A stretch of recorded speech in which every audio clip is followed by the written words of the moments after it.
room fell silent as Adolf Hitler finished reading the British response. It was July 23, 1940, 4 days after his speech to the Reichstag offering peace terms to Britain. His press chief, Otto Dietrich, watched as Hitler's face darkened. The Führer crumpled the transcript and threw it across the table. "They have rejected the hand of peace," he said, his voice tight with fury. "Churchill has sealed their fate." But this was not yet the moment of true realization. Hitler still believed, deep in the summer of 1940, that Britain would eventually see reason. He had defeated France in 6 weeks. He controlled continental Europe from the Atlantic to Poland. Surely, he thought, the British would recognize reality and negotiate. What followed over the next 4 years was a slow, bitter education in the impossibility of the negotiated peace he craved. And the words he spoke as that impossibility became undeniable reveal a mind confronting the collapse of its central strategic assumption. Hitler had never wanted war with Britain. This was not propaganda. It was the foundation of his entire strategic vision. In Mein Kampf, written in the 1920s, he had outlined his dream. Germany would expand eastward, into Russia, securing living space for the German people. Britain, he believed, would tolerate this. Britain had always balanced power in Europe. With France defeated and Germany dominant, Britain would make peace, leaving him free to pursue his true goal in the East. His foreign policy through the 1930s reflected this assumption. He had offered Britain a naval agreement in 1935, limiting German naval power to 35% of British strength. Britain accepted. Hitler saw this as proof of his theory. The British Empire and the German Reich could coexist. They had no fundamental conflict of interest. When he invaded Poland in September 1939 and Britain declared war, he was genuinely surprised. He told his generals, "I did not think they would actually fight." Even as the war began, he expected negotiations. After Poland fell, he made peace overtures. In October 1939, he offered to restore a rump Polish state and negotiate a settlement. Britain rejected it. Hitler was puzzled, but not yet alarmed. They needed time, he thought, to recognize their position. When he defeated France in June 1940, he was certain peace would follow. With France crushed and the British Expeditionary Force evacuated from Dunkirk, what possible reason did Britain have to continue? On July 19, 1940, Hitler addressed the Reichstag in Berlin. The speech was broadcast across Europe. He spoke for more than 2 hours, detailing Germany's victories, praising his generals, and then, near the end, he made his offer. "In this hour," he said, "I feel it to be my duty before my own conscience to appeal once more to reason and common sense in Great Britain. I consider myself in a position to make this appeal since I am not the vanquished begging favors, but the victor speaking in the name of reason. I can see no reason why this war must go on." He paused, letting the words hang in the air. The deputies sat silent. Hitler continued, his voice measured, almost conciliatory. "I am grieved," he said, "to think of the sacrifices which it will claim. I should like to avert them, also for my own people." He spoke of his respect for the British Empire, his lack of desire to destroy it. He suggested that continued war served no British interest. Then he concluded, "Mr. Churchill ought perhaps, for once, to believe me when I prophesy that a great empire will be destroyed, an empire which it was never my intention to destroy, or even to harm." In Berlin, the speech was received as a generous gesture. Hitler's inner circle believed Britain would accept. Surely, they reasoned, Churchill's government would fall, replaced by reasonable men who understood reality. Hitler himself seemed confident. Albert Speer, his armaments minister, later recalled Hitler's mood in those July days. He was certain, Speer wrote, that Britain would sue for peace within weeks. He spoke of it constantly, planning what the terms would be, how generous he would be to preserve British pride. But in London, the reaction was immediate. and contemptuous. The British press dismissed the speech as propaganda. The government didn't even bother with a formal response. Instead, on July 22nd, Lord Halifax, the Foreign Secretary, gave a radio address. His words were blunt. "We shall not stop fighting," Halifax said, "until freedom is secure." The message was clear. There would be no negotiations. When Hitler received word of Halifax's speech, he was in the Berghof, his mountain retreat in Bavaria. Otto Dietrich brought him the transcript. Hitler read it in silence, then looked up. "They have made their choice," he said. His voice was cold now, the earlier conciliation gone. "If they want total war, they shall have it. I will raze their cities to the ground." But even this fury masked continued hope. Hitler still believed Britain would crack. He ordered preparations for Operation Sea Lion, the invasion of Britain, but he was half-hearted about it. The Luftwaffe launched the Battle of Britain in August, attempting to achieve air superiority. Hitler watched the reports obsessively. He told his generals that once British cities burned, once the RAF was destroyed, Churchill's government would fall. "The British people will demand peace," he said in a conference in mid-August. "They are not fools. They will see their position." By September, the Luftwaffe had failed to achieve air superiority. The invasion was postponed, then quietly cancelled. Hitler shifted strategy. He would bomb British cities, break civilian morale, force Churchill out. The Blitz began in September 1940. Night after night, German bombers struck London, Coventry, Birmingham, Liverpool. Hitler received reports of the destruction with grim satisfaction. "Now they will understand," he told Goebbels. "Now they will negotiate." They did not negotiate. Through the autumn and winter of 1940, Britain fought on. Hitler grew increasingly frustrated. In his table talk, the recorded dinner-time conversations at his headquarters, he returned obsessively to the British question. On October 3rd, 1940, he told his dinner companions, "I offered them peace after France. I offered them generous terms. Churchill rejected it out of hand. The man is mad, completely mad. He will destroy his own empire through his stubbornness." A week later, he said, "The British have no sense. They could have had peace with honor. Instead, they choose destruction. Very well. If they want to be destroyed, I will destroy them." But beneath the bluster, there was bewilderment. Hitler could not understand why Britain continued fighting. It violated his entire understanding of how nations behaved. Rational actors, he believed, recognized military reality and negotiated accordingly. Britain's continued resistance suggested either irrationality or some factor he had not understood. By early 1941, Hitler faced a decision. Britain would not negotiate. Operation Sea Lion was impossible without air superiority. He could continue the bombing campaign, hoping to break British morale, or he could accept that Britain would remain hostile and proceed with his original plan: the invasion of the Soviet Union. In January 1941, he made his choice. He would invade Russia in the spring. Once the Soviet Union was crushed, Britain would have no potential ally on the continent.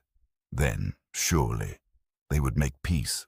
On June 22, 1941, 3 million German soldiers crossed into Soviet territory. Operation Barbarossa had begun. Hitler was euphoric. He told his generals that the Red Army would collapse within weeks.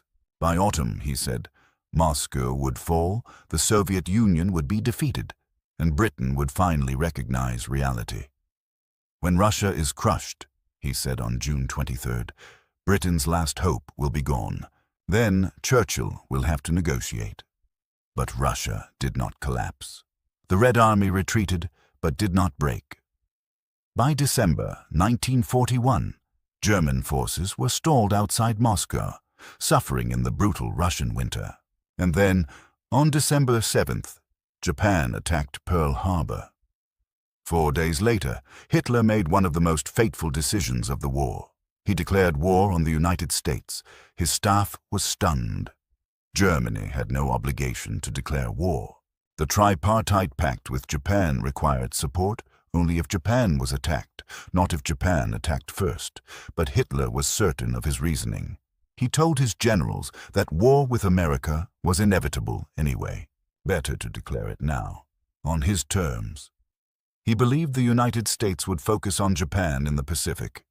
And perhaps, he thought, American entry would finally shock Britain into recognizing their position. Now they have no hope, he said on December 11th. America cannot save them. They will see this and negotiate. This was the last time Hitler spoke seriously of negotiated peace as an imminent possibility. After December 1941, with America in the war and Russia undefeated, the strategic situation had fundamentally changed. But Hitler did not immediately accept this. Through 1942, as German forces advanced in Russia and North Africa, he still spoke occasionally of peace terms. In his table talk on July 5, 1942, he said, "When we take the Caucasus oil fields, when Rommel enters Cairo, then perhaps even Churchill will see reason. Perhaps even the Americans will recognize that we cannot be defeated." But by late 1942, the tide was turning. In November, the British defeated Rommel at El Alamein. In Egypt, German forces began retreating westward. That same month, Soviet forces surrounded the German Sixth Army at Stalingrad. Hitler refused to allow retreat. The Sixth Army, nearly 300,000 men, was trapped. Through December and January, they fought desperately, starving and freezing. Hitler sent them messages promising relief, ordering them to hold. "Stalingrad must be held," he told his generals. "It is a symbol. If we lose Stalingrad, we lose the initiative." On February 2, 1943, the last German forces at Stalingrad surrendered. More than 90,000 men went into Soviet captivity. Most would never return. Hitler received the news in his headquarters in East Prussia. Witnesses reported that he sat in silence for several minutes, staring at the map. Then he spoke, his voice flat. "The god of war has gone over to the other side." This was a turning point in Hitler's psychology. After Stalingrad, he rarely spoke of negotiated peace as something he expected. Instead, he spoke of it as something he might impose after a dramatic reversal, after some new weapon or strategy restored German advantage. The tone shifted from expectation to hope, from confidence to desperation. In a conference on May 19, 1943, he told his generals, "We must hold until the new weapons are ready. The jet aircraft, the new U-boats, the rockets. When these are deployed in numbers, we will strike such a blow that our enemies will be forced to negotiate."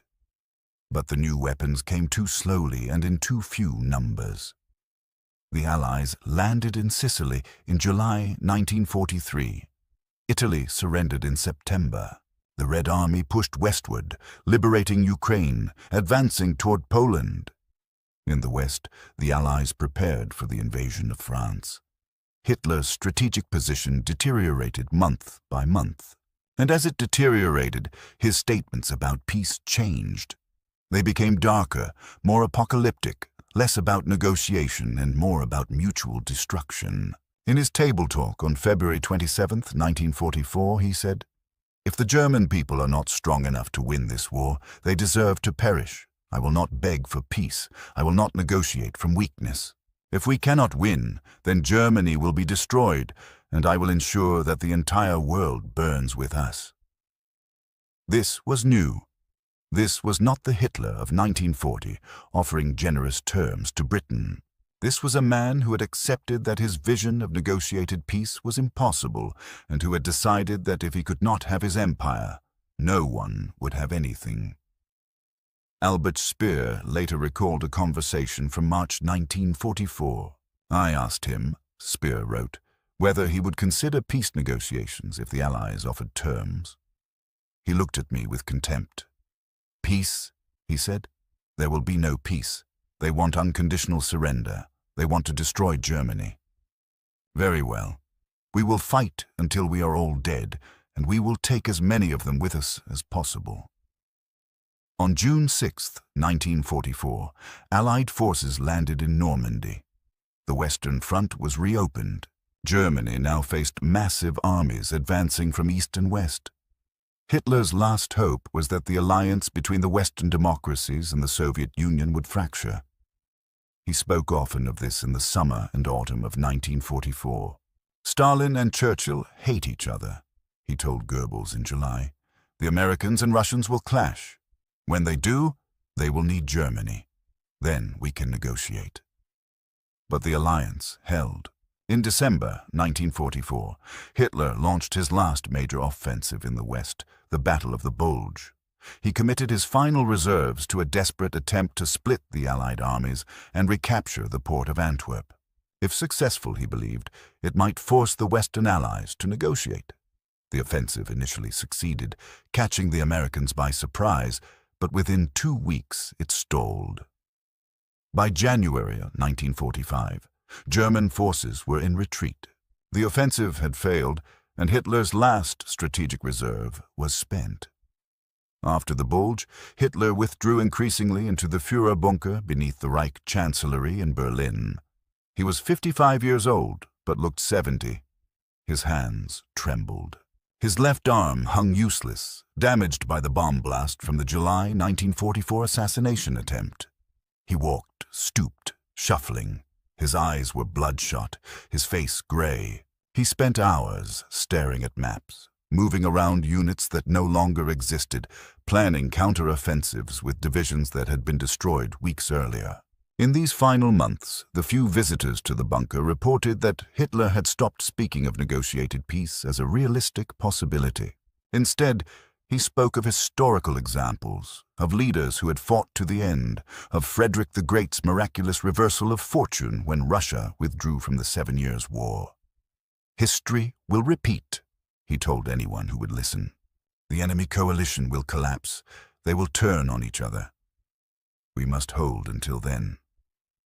But even as he said this, he knew it was fantasy. In private moments, he admitted the truth.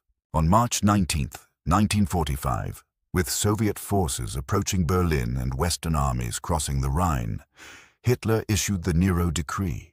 It ordered the destruction of all German infrastructure, factories, bridges, power plants, everything that might be useful to the enemy or to the German people after defeat. Albert Speer protested. "You are ordering the destruction of Germany itself," he said. "The people will need these facilities to survive." Hitler's response was chilling. "If the war is lost," he said, "the German people will be lost also. It is not necessary to worry about their survival. On the contrary, it is better to destroy even these things. The nation has proved itself weak, and the future belongs entirely to the stronger Eastern people. In any case, only the inferior will remain after this struggle, for the good have already been killed." This was the final evolution of Hitler's thinking on negotiated peace. It was not just impossible, it was irrelevant. If he could not have his empire, if Germany could not dominate Europe, then Germany deserved to be destroyed. There was no middle ground, no compromise, no negotiation. It was total victory or total destruction. On April 20th, 1945, Soviet artillery began shelling Berlin. It was Hitler's 56th birthday. His staff held a small celebration in the bunker. Champagne was served. Goebbels gave a speech praising the Führer's leadership. Hitler sat silent, barely responding. After the celebration, he called a conference. His generals urged him to leave Berlin, to fly south to the Alps, where remaining German forces could continue resistance. Hitler refused. "I will stay in Berlin," he said. "I will defend the capital to the last." Over the next 10 days, the Soviet noose tightened. Street by street, building by building, Red Army forces fought toward the city center. In the bunker, Hitler held increasingly surreal conferences, ordering counterattacks by armies that existed only on paper, planning relief operations that would never come. On April 22nd, he suffered a complete breakdown. In a conference with his generals, he screamed that he had been betrayed, that everyone had lied to him, that the war was lost. Then he collapsed into his chair and said quietly, "It is finished. The war is lost. I will remain in Berlin and shoot myself when the time comes." His staff was shocked. This was the first time he had openly admitted defeat. For years, he had insisted that victory was possible, that new weapons or strategic genius would turn the tide. Now, finally, he acknowledged reality. But even in this acknowledgement, there was no mention of negotiation. The option had never existed. From the moment Britain rejected his peace offer in July 1940, from the moment he invaded Russia, from the moment America entered the war, negotiated peace had been impossible. The Allies had demanded unconditional surrender. Hitler would never surrender. Therefore, there could be only one ending. On April the 29th, he dictated his political testament. It was a rambling document, blaming the Jews for starting the war, blaming his generals for losing it, justifying everything he had done. Near the end, he wrote, "I die with a joyful heart in the knowledge of the immeasurable deeds and achievements of our soldiers at the front, of our women at home, of the achievements of our peasants and workers, and of the contribution, unique in history, of our youth, which bears my name." There was no mention of peace negotiations, no expression of regret that diplomacy had failed, no acknowledgement that his refusal to compromise had led to Germany's destruction. Instead, there was defiance, blame, and a strange pride in having fought to the end. On the afternoon of April 30th, 1945, with Soviet forces less than 300 meters from the bunker, Adolf Hitler shot himself in his study. His wife of one day, Eva Braun, took cyanide beside him. 7 days later, Germany surrendered unconditionally. The war in Europe was over. More than 40 million people were dead. Germany lay in ruins, occupied, divided, its cities destroyed, its people starving. This was the final answer to the question of negotiated peace. There had never been a possibility of negotiation, not because the Allies were unwilling, but because Hitler's vision of what Germany deserved and what the world would accept were fundamentally incompatible. In 1940, he had offered Britain peace on terms that would leave him dominant in Europe, free to pursue his Eastern Empire. Britain refused because accepting those terms meant accepting German hegemony, accepting the destruction of Poland, accepting Hitler's vision of a Nazi-dominated continent. In 1941, he invaded Russia, seeking the living space he believed Germany needed. This made any peace with Britain impossible, because Britain could never accept German conquest of the Soviet Union. In 1941, America entered the war, bringing resources that made German victory mathematically impossible. At each stage, Hitler could have negotiated. After France fell in 1940, he could have offered genuine peace, returning Poland, guaranteeing borders, accepting a return to the status quo. Britain might have accepted. After Stalingrad in 1943, he could have sought a negotiated settlement, trading territorial concessions for peace. The Allies might have considered it. Even in 1944, after D-Day, he could have surrendered conditionally, seeking terms that would preserve something of Germany. He never seriously considered any of these options. From his perspective, they were not compromises, but capitulations. His entire worldview rested on German dominance.